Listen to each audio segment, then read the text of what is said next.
Hi everyone, this is Sir Charles This is Chair Debbie. and Welcome welcome to to Teacher's Teacher's Podcast. Podcast. Okay, so Ma'am Beverly, I've Yes, heard hello, Sir that, Charles. knowing that you are from Don Carlos Polytechnic College, Yes. and I heard that your municipality will be the host for the ALCO. Yes, Is that right? exactly. Yes, Sir Charles. So since you are one of the instructor in DCPC, so what is your role there? Okay, actually, we had our meeting, and by the way, DCPC is, I think, by the way, number one in criminology schools in Bukidnon. Wow, that's a great.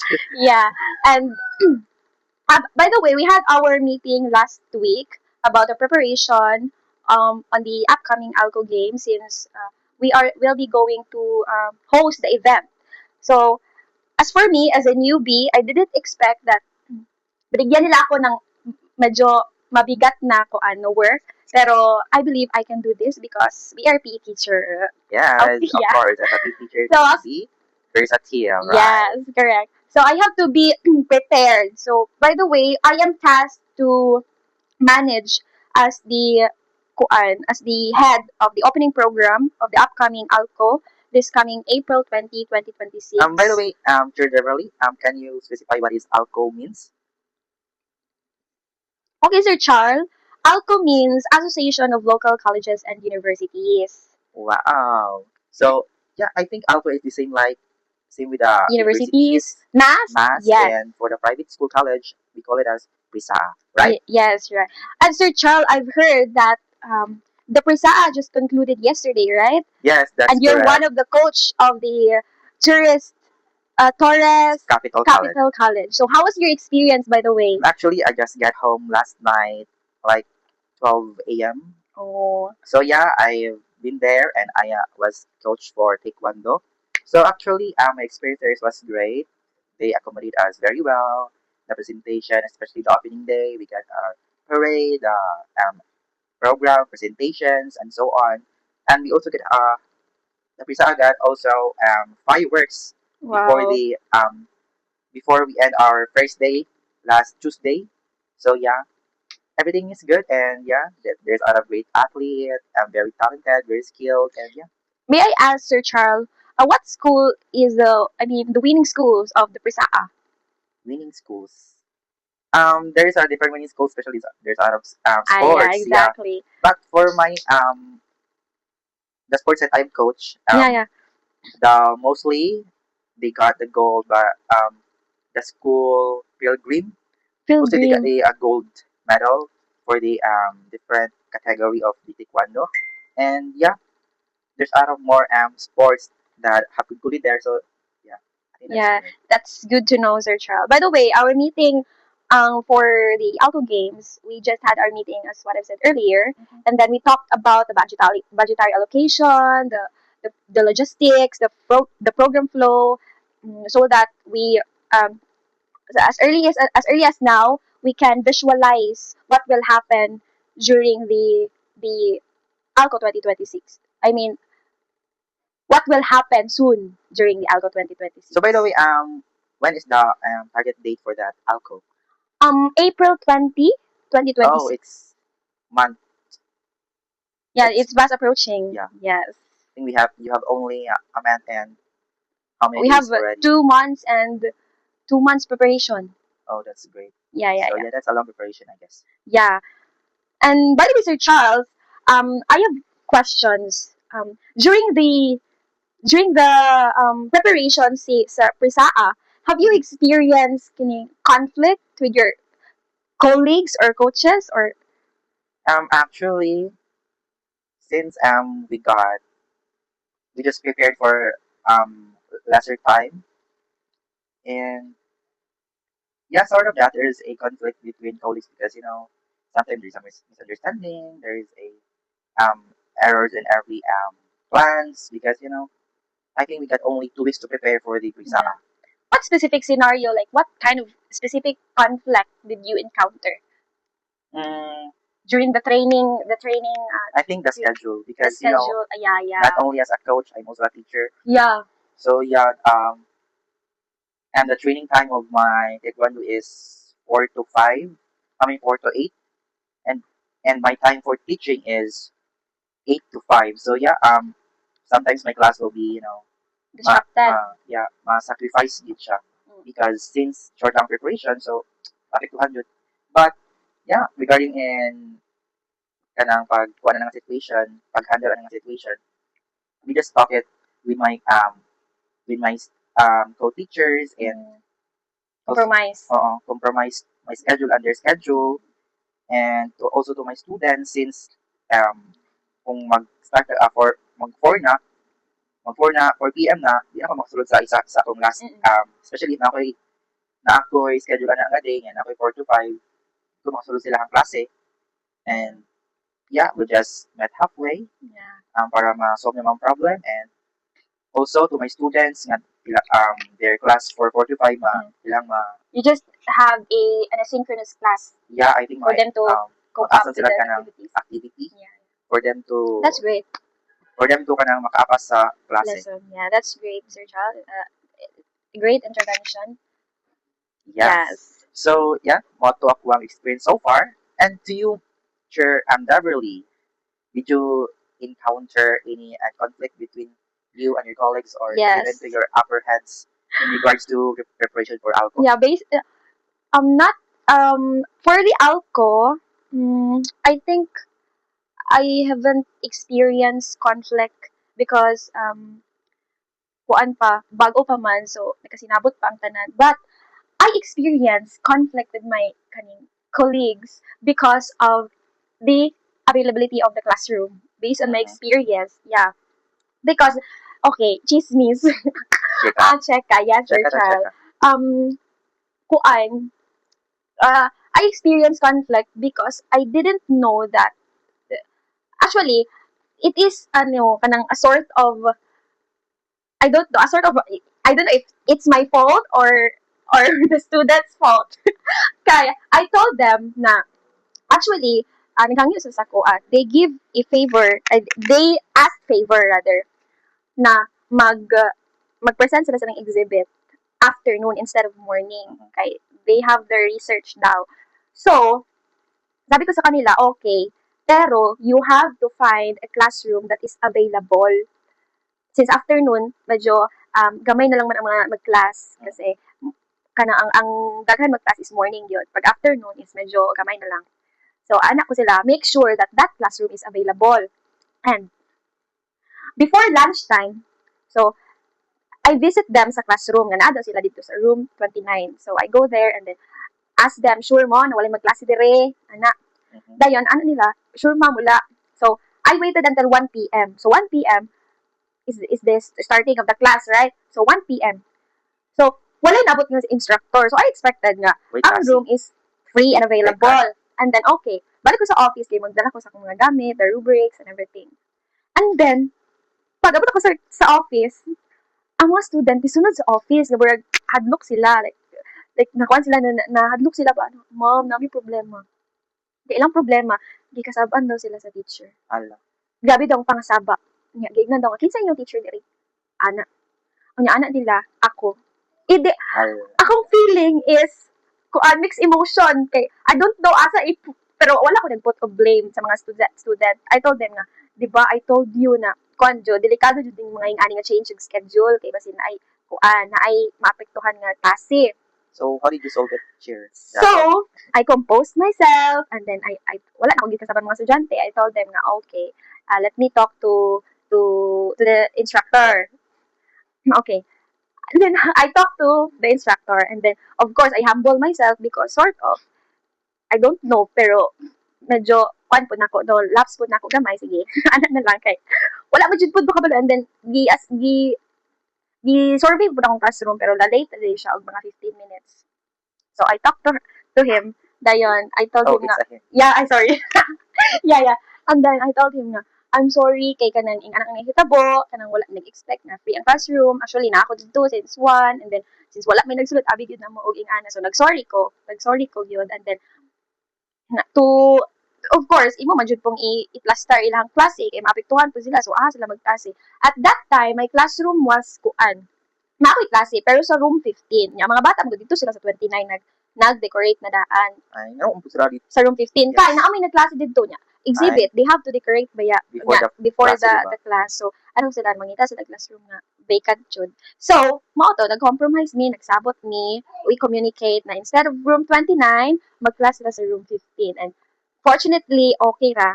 Okay, Okay and then naman. na-okay ra to nga problema. And then, sadyang, nag-sorry po si sir, si sir, ma'am. Oh, sorry siya, kay kanang nasinhagan pa niya ang mga bata, na, kay gisapot lang po daw siya ato. So, okay, nasabta na dayon. And then, karon we had a good relationship. Yeah. Oh, that's better. Yeah. That's nice in handling that kind of situation. Yeah. So, Ma'am Beverly, Teacher Beverly. So, Yes. yes, yes, we are teacher, diba? Yes. And a future So, chairperson. Around. yes, soon, Ahead. future chairperson or head or dean in a university or local state or a private school. So, are you the confrontational or the not confrontational? Okay, as If if you are the as if I am dean the or chairperson or a dean, I think I am a confrontational type of leader, but at the same time firm with my decision. At the same time, in confrontational in a good way, in a good communication, in a good communication. I mean, communicating them in a good way. Dili kay kanang singhagan. And then, if, for example, if I encounter where my teacher, I mean, for example, as a dean, I have my teacher in the Department of I mean, in the teaching education department. For example, the conflict sila. So, as a confrontational leader, so I will not take sides for the both of them, but I will confront them or assess them or ask them what's the problem of the other side and the other side, and then let them let them let them tell the truth if unsa ilang nahimo, unsa ilahang let them realize pa unsa. And then after dayon sa ilahang mga notions, ilahang mga take, that's when the time na dayon nga mustorya ko, pero mustorya ko in a good way, and then in having a mutual understanding for like for them in an institutional standards, not based on my standard but based on the institution's standards. Yeah.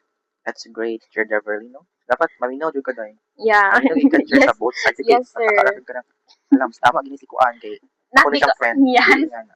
So, dapat equal, Yes, balance. equal as a So leader. if Kuan po, if you as a dean or a chairperson of your department having a conflict with your subordinates, so Yeah.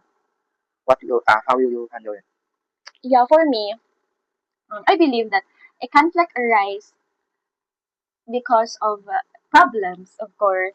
Pero I will not acknowledge na the problem is my subordinates or my co-teacher because I am a dean, ako na ang masunod. No, it's not like that. I will communicate properly. What's the problem? What's the I mean, what is the root of the problem? Why do that thing conflict arise for my subordinates perspective? And then after that yun, we have to communicate clearly, and then set our to solve the problem. We have to set the kanang boundaries and kanang institutional standard gihapon para ma-solve ang conflict. Kay if kami ang masunod, di man pwede kay naman sa institution. We are both an employee regardless na ako ang dean, ikaw ang teacher. Of course, may empleyado man ta duha. So we have to sunod the institutional standard. We have same right. Yes. Sir Charles, at the end of it all, as a leader, I must balance the empathy and with accountability with professionalism. Yarn. Yes, that's right. Yes. Pwede kami imong dean. Pohon means Hopefully. hopefully. Yes, Sir Charles. How about you, Sir Charles? How would you? Are you? May I ask if you're given a chance to become a chairperson or a dean or a leader of your subordinates? What are you? Are you a confrontational type of leader or non-confrontational type of a leader? Yeah, if the same situation as yours, if I have equal teachers having their conflicts and I am their leader, of course, we need to be professional in our field. Yes. As a teacher, we are the image of everything, model, the role yes. model of our students. So, course, the goodness must be start in ourselves, diba? Yes, as a teacher. As a teacher. So, yeah, of course, I will talk to them individually and what happened. Let's same as yours. We need to hear both sides so that we can assess if what's wrong, what's the conflict inside. And yeah, by that, um, yeah, musto akong pag-confront sila Mm-mm. on what they should take on what they should not, Mm. and why it happened, and how they will fix this problem within their relationship. Since if you are a teacher, it's not good to have a conflict within your colleagues since everyday mo tagakita. Yes. Lain kayo siya sa feeling na everyday mo sulod ka sa imong workplace na kay kaaway, na kay hatred sa imong co-teacher. So, yeah, as soon as dako kay ang away, bisag slight pa na conflict, we need to fix it or directly as soon as possible. Yes. And yeah, Communication is the key. yeah, that's correct. Marami yun ang pinaka number one. Kung magilom-ilom na kayo, Wala. Ma-misunderstood din yung ang each other. And then, ang chairperson has a very important role. Sila man gid ang mag-mediator, di ba, hali sa ihang mga teachers. As a leader, you are wala di that's one of your tasks. Yeah. How about, if ever, sir, you and if ever, ikaw ang may conflicts in teacher, how will you handle that? Of course, that's not really good if you are having a conflict with your subordinates because that's not healthy. It may become toxic, mag-cause sa environment na awkward and everything. So, yeah, professional naman ta, dagko naman ta. You know what is right or wrong. So, why not talk to each other?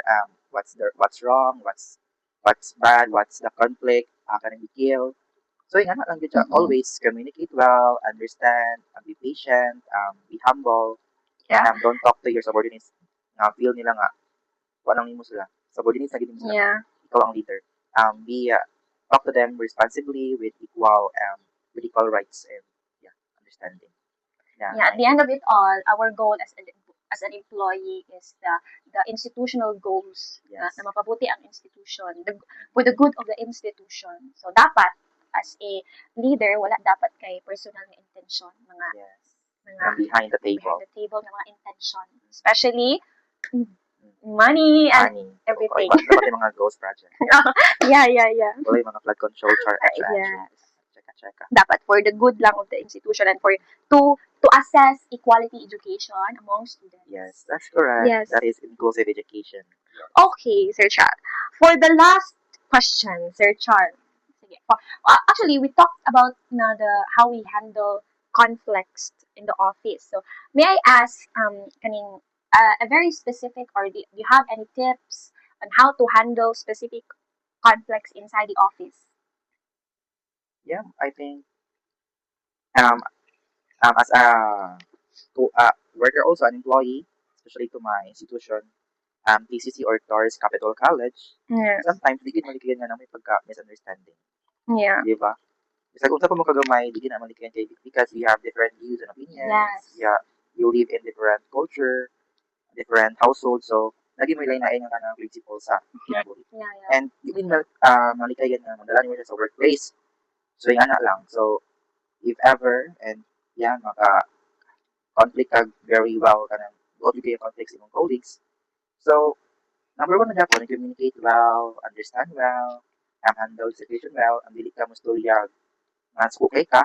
Yes, always be kind. Because if sukay ka nga istorya ka, maybe basin makasakit ka, you can cause more conflict na mas makasakit kag storya nga mga and regret comes after. Yes, that's correct. Maging number one.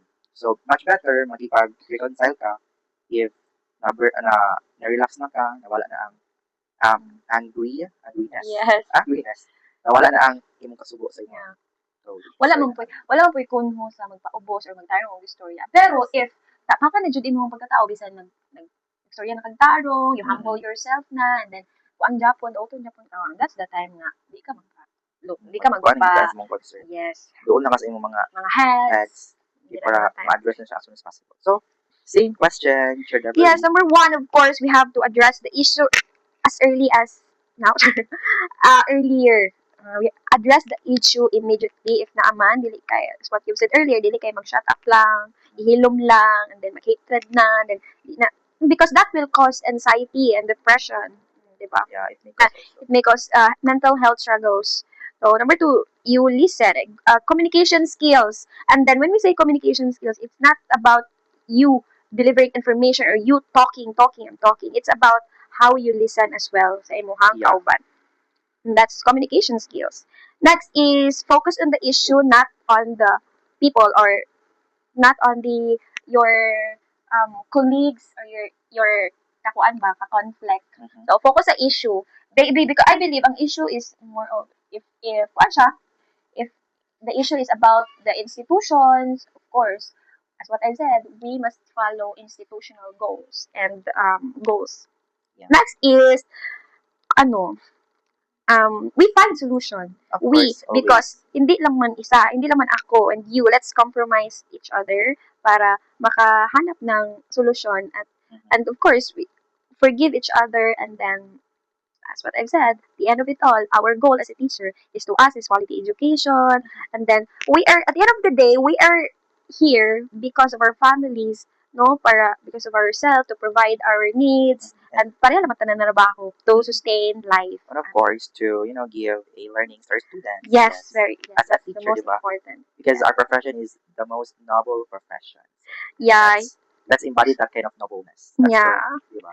yes. Hindi sa'yo maging teacher. Yes. It's a lifelong learning. Yes, it takes a village to be a To be teacher. a teacher, yeah. Teacher, basta teacher tayo, guys. Because, as for my experience, if you're a teacher, for example, your call time is 6 to 3, and then after 3, do not expect na your work is already done With 3 p.m. at 3 p.m. at That's exactly so wrong. p.m. Because, hunahuna, That is misconception. yes, you have a lot of things to do. You have to prepare your lesson for tomorrow. You have to study your lesson, to share a very factual kasi dapat Yeah. i-share mo ng mga information sa students. Because, Because they believe you yeah, that's number one.